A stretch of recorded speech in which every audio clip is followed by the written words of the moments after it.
ብዙ ሰዎች አላችሁ በዩቲዩብ ላይ ተስፋ የቆረጣችሁ ሰዎች ዩቲዩብ ጀምራችሁ ቪዲዮ ዝም ብላችሁ ትጭናላችሁ 5 ሰው 6 ሰው 10 ሰው 20 ሰው እያየው በጣም ተቸግራችኋል። ከዛ ደግሞ በቃ ይሄ ነገር ለኔ አይሆነኝም ማለት ነው በቃ መተው አለብኝ ብላችሁ ለመተው ጫፍ የደረሳችሁ አንዳንዶቻችሁም ትታችሁት ሌላ ህይወት ውስጥ የገባችሁ ብዙ ልጆች አላችሁ። ስለዚህ ቪዲዮ ደግሞ ለእናንተ ነው። እኔም የምነግራችሁ ነገር ዩቲዩብ የሚከተለውን ወይም ደግሞ ዩቲዩብ የሚጠቀሙን አልጎሪዝም መረዳት አለባችሁ። ይህ ከተገበራችሁና ከተረዳችሁ አልጎሪዝሙ ቀላል ነው ለእናንተ የሚሆነው ዩቲዩብ እናንተ ጥሩ ቪዲዮ ማምረት ነው የሚጠበቅባችሁ። ከዛ በኋላ ሁሉም ነገር ለአልጎሪዝሙ መተው ማለት ነው።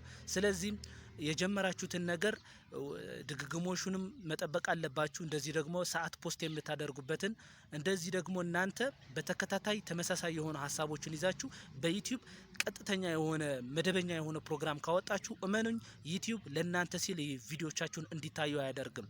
ምክንያቱም ዩቲዩብ የእናንተ ቪዲዮ ቫይራል በወጣ ቁጥር የእናንተ ቪዲዮ በታየ ቁጥር እሱ ደግሞ ገቢ ስለሚያገኝ ለእናንተ ሲል ሳይሆን ለራሱ ገቢ ሲል ብዙ ዩቲዩበሮችን ለመፍጠር ይፈልጋል ማለት ነው። ስለዚህም እናንተ ዩቲዩብን ዝም ብላችሁ የእናንተን ቪዲዮ በተከታታይ ፖስት አድርጉት። ከዛ በኋላ ዩቲዩብ ራሱ ለራሱ ገንዘብ መስራት ስለሚፈልግ ብዙ ሚሊዮን ዩቲዩበሮችን ስለሚፈልግ የእናንተን ቪዲዮ ቫይራል ያወጣል። እንደ ህጉ መሰረት እንደ አልጎሪዝሙ መሰረት እናንተ ኮፒራይት ነፃ የሆኑና የራሳችሁን እውነተኛ የሆኑ ቪዲዮዎችን ማምረት መቻል ብቻ ነው ከእናንተ የሚጠበቀው። ስለዚህ አሁኑን እንድትጀምሩት እመክራችኋለሁ ማለት ነው።